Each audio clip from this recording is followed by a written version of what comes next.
અમારા સંવાદદાતાઓ પણ અત્યારે મંદિર પરિસરમાં છે। અમિત શાહ ત્યાંથી નીકળી ચૂક્યા છે અને સૌથી મોટી વાત આજે જે જગન્નાથ મંદિરના મહંત છે દિલીપ દાસજી, તેમને જગતગુરુની પદવીથી જે નવાજવામાં આવ્યા તેનું પણ ઉત્સવ ત્યાં અત્યારે મંગળા આરતીના સમયે મનાવવામાં આવ્યો અને ખાસ તેમને જે મોમેન્ટો આપીને સાથે પુષ્પનો હાર પહેરાવી અને તેમનું સન્માન કરવામાં આવ્યું હતું। અમારા સંવાદદાતા હિરેન રાવલ અને દિવ્યા અમારી સાથે જોડાઈ ગયા છે। હિરેન, ખાસ જણાવશો મંદિર પરિસરમાં કેવો માહોલ છે અને હાલમાં જ્યારે મંગળા આરતી પૂર્ણ થઈ ચૂકી છે, મંદિર પરિસર રોશનીથી ઝળહળી ઉઠ્યું છે, ભક્તો શું કહી રહ્યા છે આ પ્રસંગે? ભક્તો કેટલા આતુર ભગવાનની રથયાત્રામાં જોડાવા?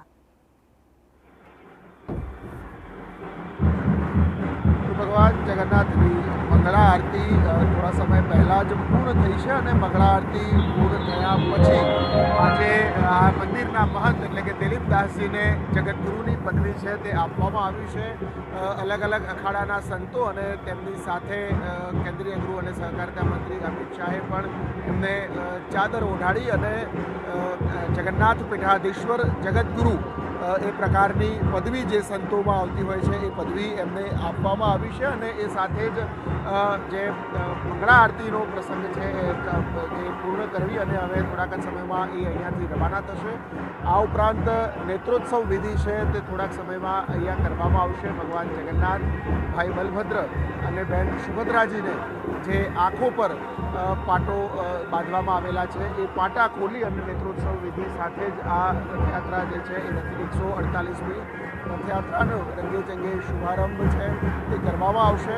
અત્યારે આ ત્રણેય રથ છે તે જોઈ શકાય છે। સૌથી પહેલો રથ છે એ ભગવાન બલભદ્રનો રથ છે, બીજા નંબરે બહેન સુભદ્રા અને ત્રીજા નંબરનો રથ જે છે એ ભાઈ કૃષ્ણનો એટલે કે ભગવાન જગન્નાથનો રથ છે। અત્યારે કેન્દ્રીય ગૃહ અને સહકારિતા મંત્રી અને અલગ અલગ રાજનીતિક આગેવાનો અહીંયા મંદિરમાં હોવાના કારણે ભક્તોને પ્રવેશ પ્રમાણમાં ઓછો આપવામાં આવ્યો છે, પરંતુ એક ઝલક મેળવવા માટે ભગવાન જગન્નાથની મંગળા આરતીની ઝલક મેળવવા માટે લોકો છે એ મંદિરની બહાર પણ અત્યારે ઊભા છે। જેવા નેતાઓનું અહીંયાથી પ્રસ્થાન થશે તરત જ લોકોને આ મંગળા આરતી પછી ભગવાન જગન્નાથ અને તેમના ભાઈ અને બહેનના દર્શન માટે મંદિરની અંદર પ્રવેશ આપવામાં આવશે। સ્વાભાવિક રીતે આ 148મી રથયાત્રા છે અને છેલ્લા 147 વર્ષથી અવિરત માત્ર કોરોના કાળને એક વર્ષ બાદ કરતાં આ જગન્નાથ રથયાત્રાની પરંપરા છે તે જળવાઈ રહેલી છે અને પોતાના નિર્ધારિત રૂટ ઉપર 7 વાગે મુખ્યમંત્રી ભૂપેન્દ્ર પહિંદ વિધિ કરાવી અને તેની શરૂઆત કરાવશે। બિલકુલ, કહેવાય ને રથયાત્રા સાથે અલગ અલગ શાસ્ત્રોક્ત વિધિ વિધાન અને આ તમામ સંસ્કૃતિ જોડાયેલી છે। દિવ્યા, આપ પણ અત્યારે મંદિર પરિસરમાં છો। કહેવાય છે કે અષાઢી બીજના પર્વે જો કદાચ મેઘરાજાનું આગમન ન થાય, વરસાદ ન પડે, તો ક્યાંક ભક્તો પોતાના ઘરે વરસાદનું પાણી સાચવી પણ રાખતા હોય છે અને અમી છાંટણા કરતા હોય છે। પણ આજે તો કદાચ કહેવાય ને કે સ્વયં જાણે ભગવાન વિષ્ણુ જાણે પ્રસન્ન થયા હોય અને 148મી રથયાત્રામાં પોતે પણ ભાગ લેવા માંગતા હોય એ રીતે જ મંગળા આરતીના સમયે પણ અમી છાંટણા થઈ રહ્યા છે। અમને પણ દેખાઈ રહ્યું છે, ઝીણો ઝીણો વરસાદ વરસી રહ્યો છે। એના કારણે રથયાત્રાના કહેવાય ભક્તોનો ઉત્સાહ પણ ઓછો ન થાય અને સાથે સાથે ભીંજાવાની પણ મજા આવે। અત્યારે મંદિર પરિસરમાં કેવો માહોલ?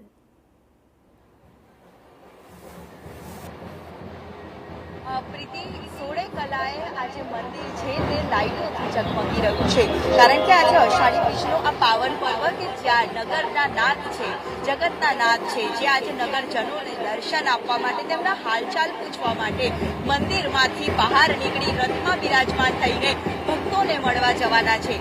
અને આજનો દિવસ ભક્તો ક્યારે આતુરતાથી ક્યારે ભૂલતા નથી ને આતુરતાથી હંમેશા રાહ એટલા માટે જોતા હોય છે કે ક્યારે જગતનો નાથ ઘર આંગણે આવે અને તેનું સ્વાગત કરે।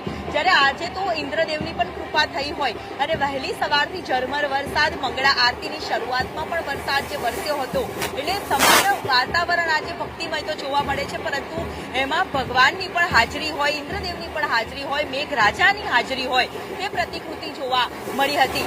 આ સાથે જ ભગવાન જગન્નાથજીના ગાદીપતિ દિલીપદાસજી, જે મહંત અત્યાર સુધીમાં મહામંડલેશ્વર હતા, અખિલ ભારતીય સંત સમિતિના તેઓ પ્રમુખ પણ રહી ચૂક્યા છે અને હવે જગત ગુરુની પદવી આજે તેમને મળી રહી છે અને તેમનું પદવીદાન સમારોહનું આયોજન છે તે પણ મંદિરમાં કરવામાં આવ્યું છે. ગઈકાલે સત્તાવાર જાહેરાત છે તે કરી દેવામાં આવી હતી. આજે અમિત શાહની હાજરીમાં પદવી છે તે આપવામાં આવી છે એટલે દિલીપદાસજીની પણ જવાબદારીમાં એક વધારો છે તે થયો છે. સાથે જ આ વખતે રથયાત્રામાં દર વખતે કાંઈક નવું ઉમેરાતું હોય છે ત્યારે આ વખતે પણ નાના ભૂલકાઓ છે જે હિન્દુ ધર્મના તમામ દેવી દેવતાઓના વેશભૂષા સાથે રથનું મંદિરમાં પ્રાંગણમાં મૂકવામાં આવ્યા હતા. સાથે જ રથયાત્રામાં પણ આજે કાંઈક નવું ઉમેરાશે તે જ ઉદ્દેશ્ય સાથે સુંદર તૈયારીઓ છે તે મંદિરમાં કરવામાં આવી છે. વિવિધ લાઇટોના ડેકોરેશન જ્યારે 16 કલાએ આખે આખું મંદિર ઘૂમી ઉઠ્યું હોય, આજે વૃંદાવન, કાશી, મથુરા અહીંયા બની ગયું હોય તેવા સુંદર ડેકોરેશન છે તે મંદિરમાં કરવામાં આવ્યા છે. ગોકુળની થીમ ઉપર મંદિરની આ વખતે સુશોભન છે તે કરવામાં આવ્યું છે.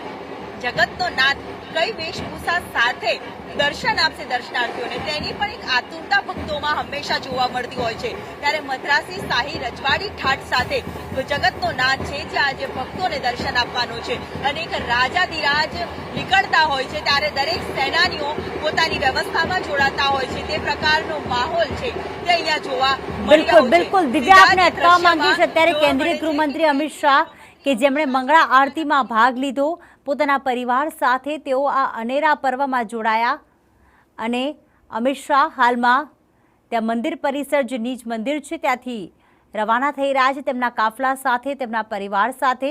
સીધા જ આ દ્રશ્યો દર વર્ષે પરંપરાગત રીતે મંગળા આરતીમાં ભાગ લેવા માટે કેન્દ્રીય ગૃહમંત્રી અમિત શાહ અચૂક પધારતા હોય છે તેમના પરિવાર સાથે અને મંદિર પરિસર દ્વારા, મંદિરના મહંત ટ્રસ્ટી દ્વારા પણ તેમનું ઉપરણા દ્વારા, પાઘડી દ્વારા તેમનું સન્માન કરવામાં આવતું હોય છે. મોમેન્ટો આપીને આ યાદગાર પળને, આ ભક્તિમય પળને ખરેખર એક સ્મરણાંજલિના ભાગરૂપે તેમને મોમેન્ટો આપવામાં આવે છે અને હાલમાં તેમનો કાફલો હવે થોડીક ક્ષણમાં ત્યાંથી રવાના થશે.